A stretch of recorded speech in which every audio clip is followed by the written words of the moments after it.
The late afternoon sun, typically a gentle honeyed visitor through the leaves of the old oak in their front yard, seemed to splinter that day, casting sharp, accusatory glints off every surface. Sarah knelt on the grass, her hands hovering, trembling over her daughter Lily. Lily, her precious silent 7-year-old, was a small, crumpled heap, her breath coming in shallow, hitched gasps. A fine tremor ran through her small frame, a seismic shockwave emanating from a trauma too fresh, too raw to comprehend. Beside her, a twisted parody of a home, lay a steel birdcage, its door sprung, its intricate metalwork, bent and buckled. An exotic parakeet, a splash of incongruous turquoise and yellow, flapped in panicked circles a few feet away, its shrill cries slicing through the otherwise peaceful suburban air. The air itself felt thick, heavy, with a cloying sweetness, not just of freshly overturned petunias from the crushed flower bed, but something else, something acrid beneath. Sarah's gaze flickered from Lily's pale face, a small red mark blossoming on her temple, where the cage had struck to the woman standing on the sidewalk, arms crossed, an unyielding expression plastered across her features. Karen. The name itself felt like a shard of ice in Sarah's mouth. Well, that finally shut her up, didn't it? Karen's voice, brittle as winter frost, cut through Sarah's rising tide of horror. Some peace and quiet for once. This neighborhood isn't a therapy zoo, you know. Sarah's world narrowed to a pinpoint. The sun, the street, the chirping bird, even Karen's hateful words, all faded into a roaring white noise. Only Lily mattered. She so gently brushed a strand of hair from Lily's forehead. Lily's eyes, usually so full of quiet observation, were wide with a terror that clawed at Sarah's soul. Lily was nonverbal, her world experienced and expressed in ways that many found difficult to understand, but her emotions were a clear, deep river, and right now that river was a torrent of fear. Sarah's training years of it, decades of it, began to surface a cold, hard layer of professionalism, encasing the molten core of maternal rage. She was Commander Sarah Jensen of the State Wildlife Enforcement Division, a fact Karen was blissfully, fatally unaware of. But in this moment, she was first and foremost Lily's mother. "Lily, sweetie, can you hear me?" Sarah's voice was low, a desperate attempt at calm that felt like a betrayal of the fury coiling in her gut. Lily whimpered a small animal sound of distress and tried to curl further into herself. The mark on her temple was darkening. Karen scoffed. "Oh, spare me the dramatics. It barely tapped her. Kids are resilient. Or they should be. Mine certainly were. Not like... Well..." She let her gaze drift pointedly over Lily, a silent, venomous judgment. Her smile was a thin, bloodless line like a paper cut that hadn't quite bled. Sarah took a deep, steadying breath. The scent of an impending storm, though the sky was clear, seemed to fill her nostrils. It was the storm inside her. She carefully scooped Lily into her arms, cradling her daughter's head against her shoulder. Lily clung to her, a desperate, fragile weight. "Did you throw this cage at my daughter?" Sarah's voice was deceptively mild, each word carefully chosen a prelude to a controlled detonation. "I tossed it aside," Karen corrected, her chin jutting out. She was having one of her episodes, screaming her head off for no reason, disturbing the entire street. That bird was making a racket too. 2 nuisances with 1 stone, if you ask me. She actually offered that paper-cut smile again. "That bird," Sarah said, her eyes locking onto Karen's, "is a protected species. And this," she gestured with her chin towards Lily, "is assault on a child, a disabled child." Karen's smile faltered, a flicker of unease in her eyes, but her arrogance quickly reasserted itself. "Protected, don't be ridiculous. It's a pet store parrot. An assault. She was making a public disturbance. I was restoring order. Someone has to maintain standards in this neighborhood. This homeowners association has rules, you know." Sarah stood slowly, Lily secure in her arms. The professional shell was now fully in place, hard and unyielding. "Ma'am, I am Commander Sarah Jensen, State Wildlife Enforcement. That bird is an Indian ringneck parakeet illegal to own in this state without extensive permitting due to its status on the CITES. Appendix 2 list, indicating it is threatened with extinction if trade is not closely controlled. The cage appears to be undersized and lacking basic provisions, which also constitutes animal cruelty under State Statute 730, subsection B. Furthermore, you have just admitted to, and I have witnessed, you striking my minor child with a weighted object causing visible injury. That is aggravated assault under Penal Code 245, and given Lily's documented disability, it could also be considered a hate crime enhancement. Karen's face, moments before a mask of smug superiority began to crumble. The color drained from her cheeks, leaving behind a blotchy, unhealthy pallor. Wildlife. What, you're joking? You're just a mom. Her voice was suddenly less sharp, tinged with a dawning, horrified realization. I am both, Sarah stated, her voice ringing with an authority that brooked no argument. And right now, you are under arrest. She shifted Lily slightly, reaching for the radio on her belt with her free hand, a movement so practiced it was automatic. Dispatch, this is Commander Jensen, badge number 7 Wharf Tour. I have a Code 3 situation at my personal residence, 1212 Mockingbird Lane. Suspect in custody, charges pending for aggravated assault on a minor child endangerment and violations of the State Endangered Species Act. Requesting immediate backup and a paramedic unit for a juvenile victim. The transformation was complete. The quiet suburban street with its manicured lawns and faux Tudor houses had become a crime scene, and Karen, the self-appointed queen of neighborhood decorum, was now just a suspect, her reign of petty tyranny about to come to a very abrupt, very public end. The stunned silence that followed was broken only by Lily's soft, shaky breaths against Sarah's neck and the distant, approaching wail of sirens, a sound that for Sarah today was the sweetest music. The days that followed were a maelstrom of official reports, medical checks for Lily, and the low hum of neighborhood gossip that buzzed like disturbed hornets. Lily thankfully had only suffered a mild concussion and some bruising, the doctors assured Sarah. But the emotional toll was far greater. She became more withdrawn, her already tentative engagement with the outside world shrinking further. Sudden noises made her jump, and she clung to Sarah with a desperate intensity that broke her mother's heart anew each time. The small, vibrant spark in her eyes had dimmed, replaced by a lingering shadow of fear. Sleep was elusive for both of them, punctuated by Lily's soft cries and Sarah's own simmering anger, an anger she had to meticulously compartmentalize. Karen, whose full name was Karen Pritchard, had been booked, processed, and had too.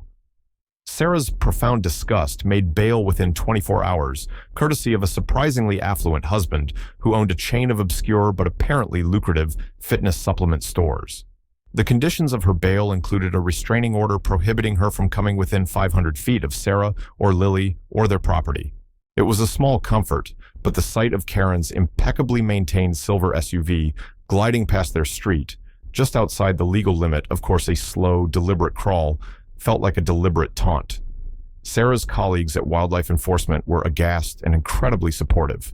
Her second-in-command, Mark Olson, a gruff man with a heart of gold, had taken over many of her immediate duties, shielding her from the worst of the bureaucratic necessities. You focus on Lily, Sarah, he'd said, his hand briefly squeezing her shoulder. We've got this. Pritchard won't know what hit her. Animal cruelty on top of assaulting a kid. She's picked the wrong fight. The local police department was handling the assault charges, while Sarah's own agency built the case regarding the illegal possession and mistreatment of the Indian ringneck parakeet. The bird, nicknamed Lucky by the veterinary staff at the Wildlife Rescue Center, where it was now recovering, was indeed underweight and showed signs of long-term neglect. Its feathers were dull, and it had a slight respiratory infection. The cage was not just undersized, but also dirty with no toys or perches suitable for the species. It was a textbook case of neglect, bordering on outright cruelty. Life in the Willow Creek Estates subdivision, however, was more complicated.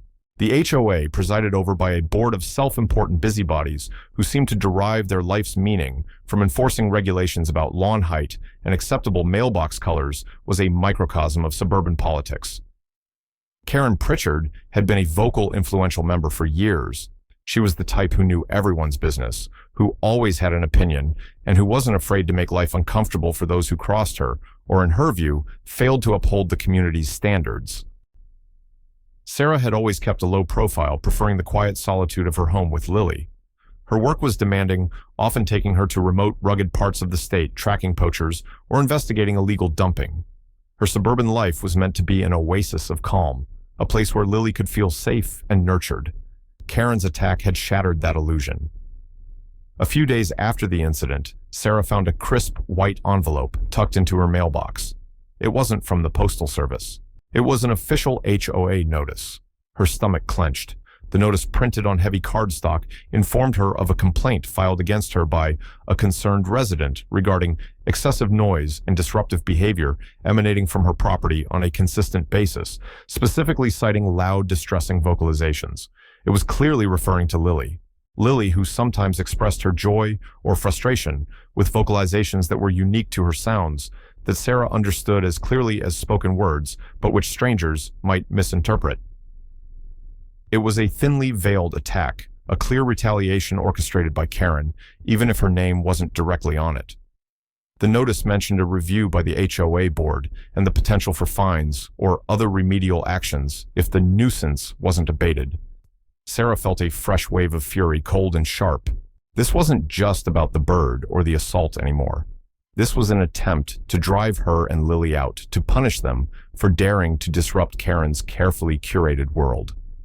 She crumpled the notice in her fist, her knuckles white.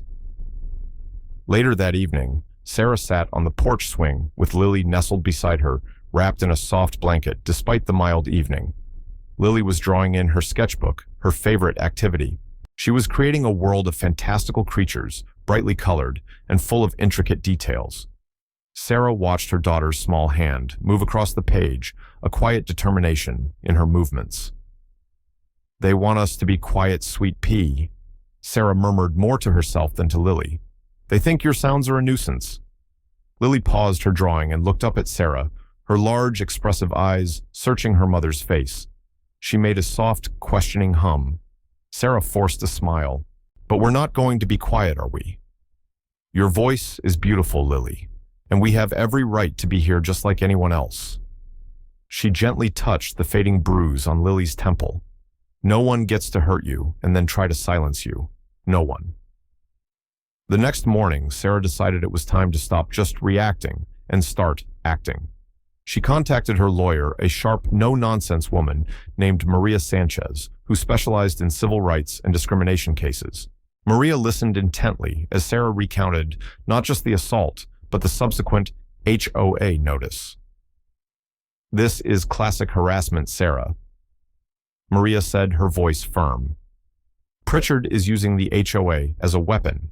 We need to document everything, every communication, every sighting of her near your property, any comments from neighbors." "Does Lily have a therapist or a doctor who can attest to the emotional distress caused by the assault and this ongoing intimidation?" "She does," Sarah confirmed. "Dr. Evans. She's been seeing Lily since she was diagnosed." "Good. I'll need a report from her. In the meantime, respond to that HOA notice politely but firmly. State that Lily's vocalizations are a part of her disability, that you are in compliance with all reasonable community standards, and that you consider this complaint to be retaliatory and discriminatory. CC me on everything." Sarah also started talking to her neighbors. She'd always been a private person, but now she needed allies. She started with Mrs. Henderson from across the street, an elderly woman who spent most of her days tending her prize-winning roses. Mrs. Henderson had witnessed the immediate aftermath of the birdcage incident and had been one of the first to rush over her face a mask of concern. "That Karen Pritchard," Mrs. Henderson said, her voice quavering with indignation as she snipped a dead rose bloom. "She's always been a tartar, thinks she owns the place. What she did to little Lily. It's unspeakable. And that poor bird. If you need me to say anything, dear, anything at all, you just let me know." Not all reactions were as supportive. Tom Albright, 2 doors down, a man who took his lawn care with religious fervor, seemed uncomfortable. "Well, Sarah," he said, avoiding her gaze, "Karen can be a bit much, but you know the HOA does have rules, and sometimes Lily's noises are a bit startling." He shuffled his feet. "Not that I'm saying she deserved what happened. Absolutely not. But you know, for the peace of the community." Sarah felt a chill. Karen's tendrils of influence ran deep. She was sowing discord, turning neighbor against neighbor, painting Lily as the problem, not her own violent actions.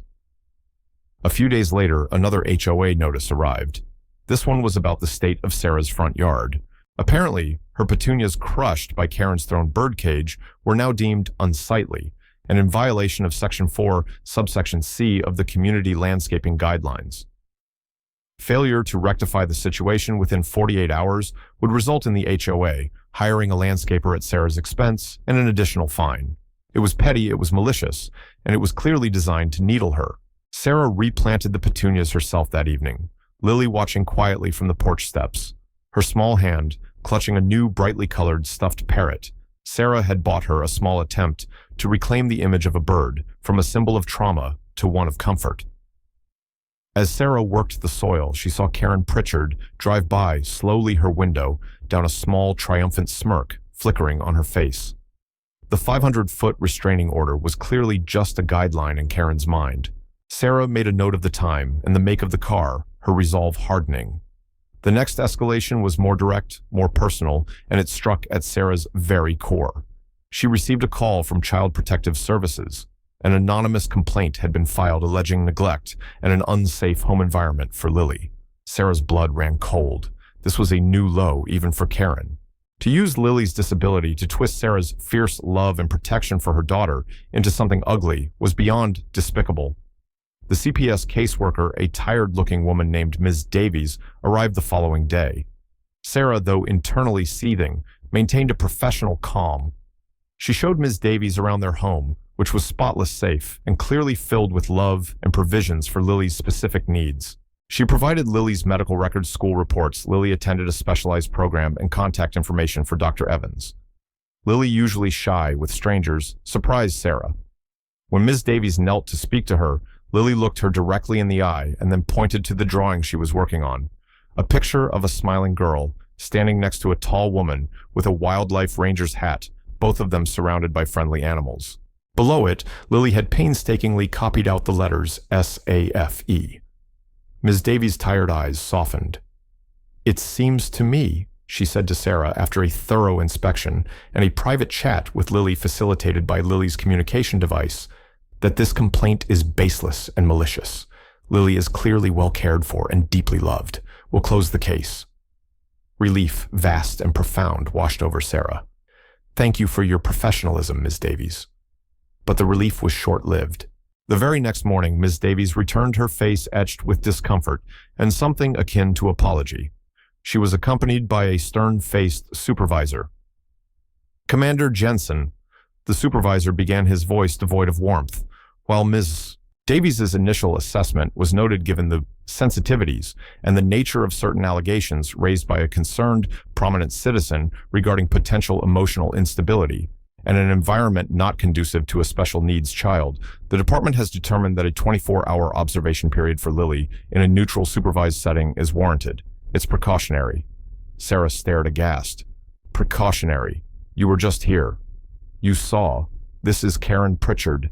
She's doing this." "We understand your distress, ma'am," the supervisor said, unmoved. "This is a standard procedure in complex cases. Lily will be well cared for. We'll bring her back tomorrow evening." Despair, cold and absolute, threatened to swallow Sarah. They were actually taking Lily.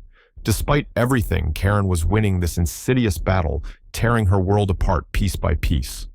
She knelt, her body trembling, as Ms. Davies gently took Lily's hand. Lily looked back, her eyes wide, not with terror this time, but with a heartbreaking confusion. Lily's POV, the bad colors. The new lady's face was a soft, round color like Mama's morning tea, warm, but the man with her was sharp edges like the gray scissors Mama said not to touch. His voice was a loud, scratchy red. It made my ears hurt. Mama's face was wet, a blurry, sad blue.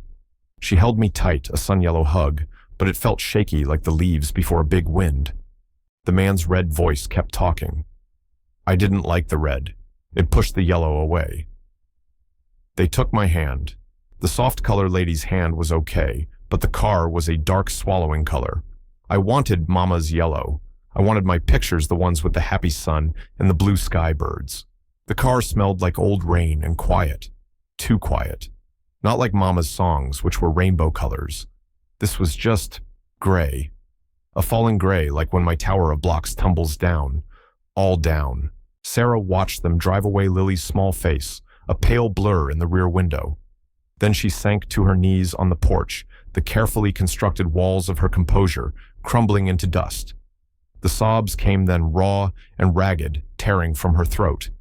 She was failing Lily. Karen's poison was seeping into every crack, every crevice of her life, and she felt utterly devastatingly powerless.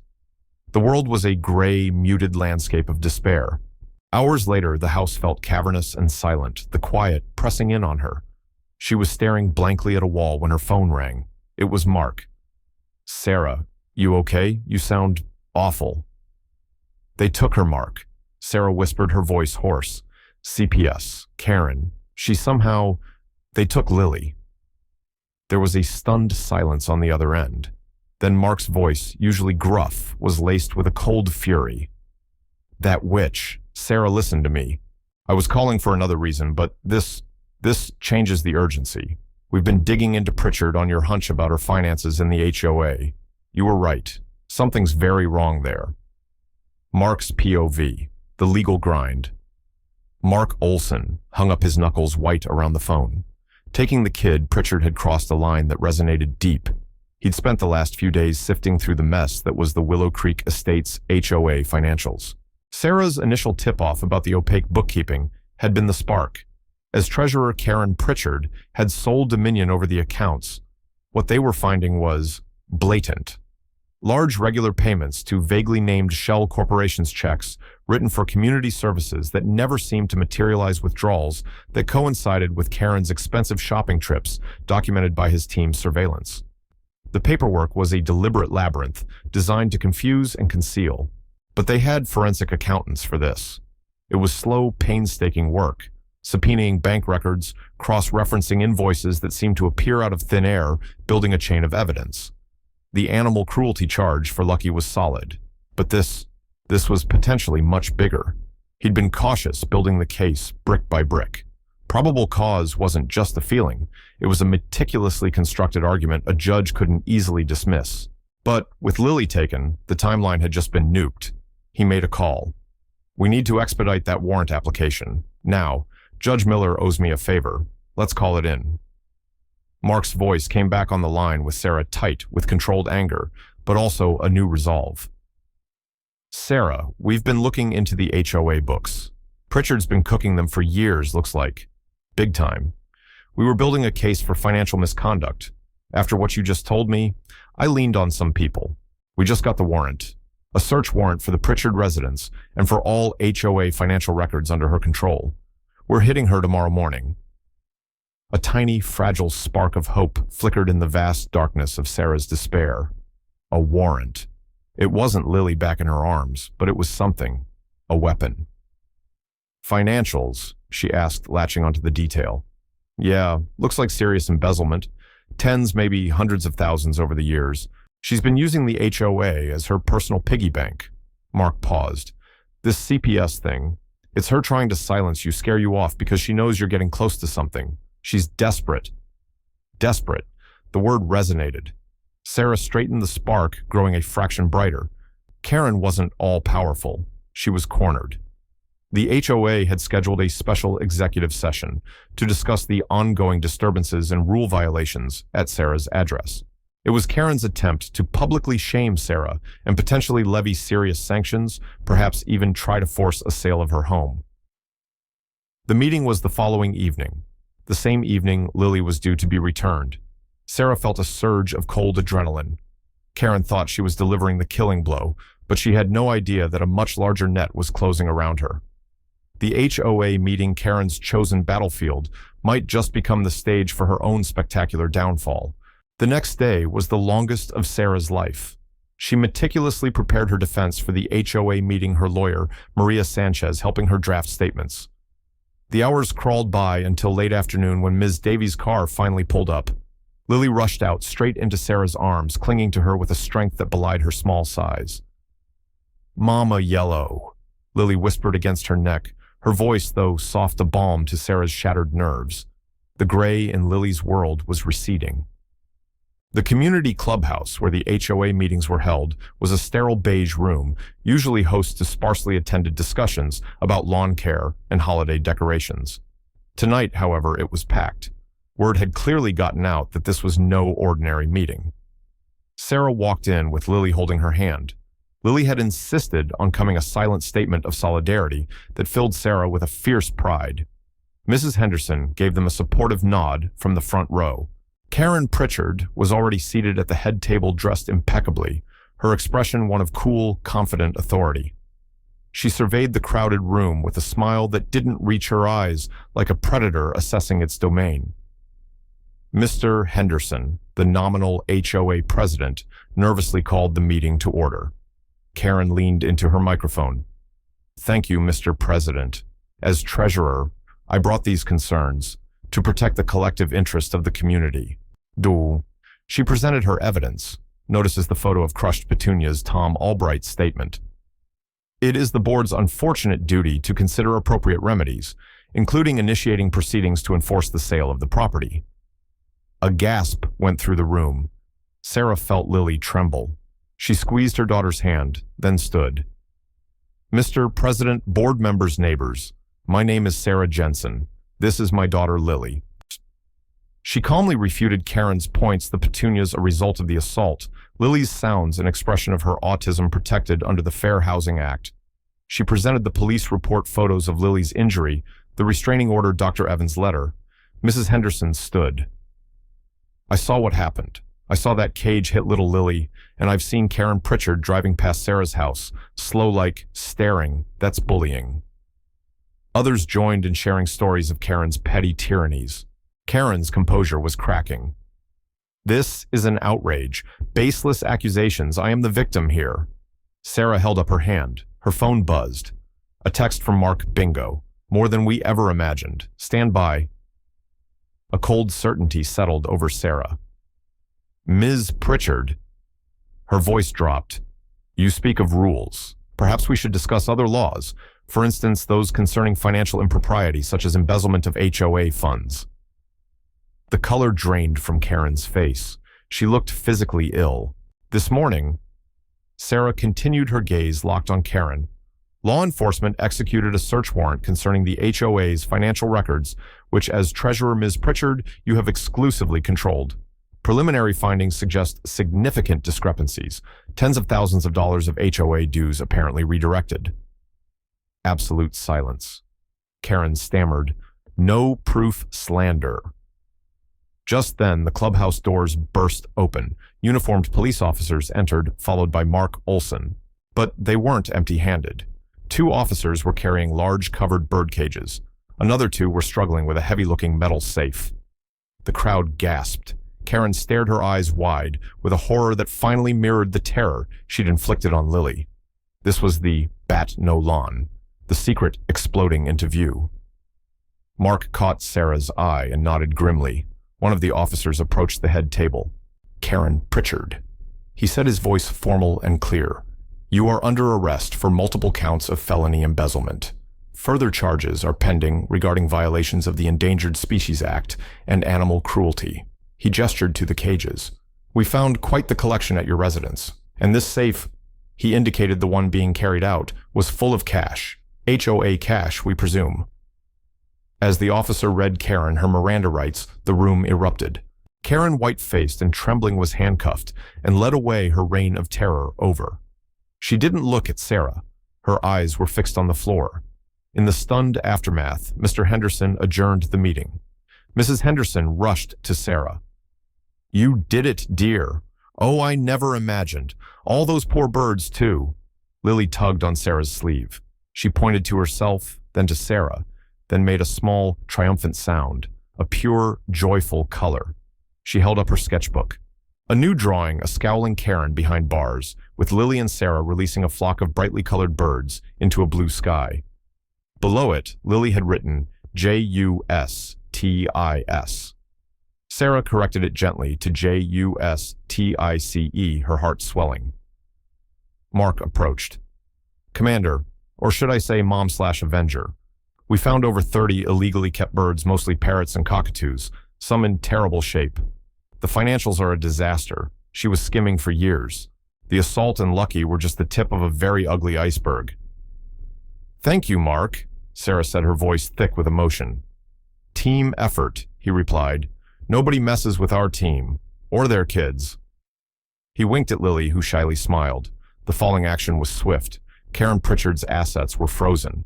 Facing a mountain of evidence, she pleaded guilty to embezzlement, animal cruelty, and wildlife trafficking. The assault on Lily was part of the plea. She received a significant prison sentence and hefty fines. Her husband Arthur, claiming ignorance, filed for divorce, his protein powder empire suddenly under IRS scrutiny. The HOA, in turmoil, held an emergency election. Mrs. Henderson became president, promising transparency. The path to recovery, however, was fraught. The embezzled funds were substantial. Recovering them fully was impossible. To keep the community solvent and repair years of neglect, Karen had papered over the new board had no choice but to levy a special assessment and increase monthly dues significantly. This led to grumbling arguments at subsequent meetings and a lingering resentment among some homeowners who felt unfairly burdened. Friendships fractured over the financial strain, and the us versus them mentality Karen had fostered didn't vanish overnight. For Sarah and Lily, peace slowly returned, but it was a peace tinged with the harsh realities of the fight. Lily blossomed, her confidence growing. The shadow of Karen's cruelty ironically had nudged parts of the community toward greater understanding, but not all. Sarah often overheard snippets of conversations, some supportive others blaming her for stirring up trouble that led to higher fees. Victory, she realized, was rarely clean or complete. It left scars, not just on individuals, but on the fabric of a community. One sunny Saturday morning, months later, Sarah sat on her porch swing. Lily was at the new inclusive playground, one of the first positive outcomes of the HOA's recovery fund. The sounds of children's laughter, Lily's happy vocalizations among them, drifted on the breeze. Mrs. Henderson waved. Tom Albright, who had apologized, offered some tomatoes. The neighborhood was healing, but the fault lines remained. Lily ran back, holding out a small, smooth stone. "For you, Mama," she said, her device-assisted voice clear. Sarah took it. "It's beautiful, sweet pea." She hugged Lily. The world was still challenging.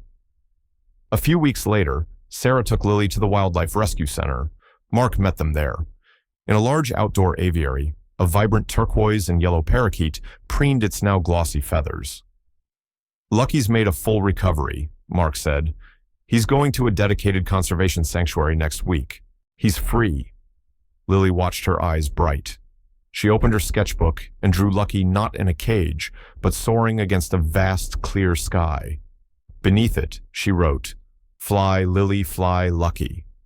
Sarah smiled, a genuine, unburdened smile. The fight had been brutal, the victory imperfect. But seeing Lily, seeing Lucky, both on their way to a freer existence, felt like a profound kind of justice.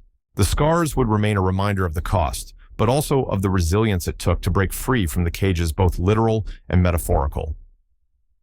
The sweet symphony of the neighborhood now had a few discordant notes, a more complex harmony, but it was undeniably a song of survival.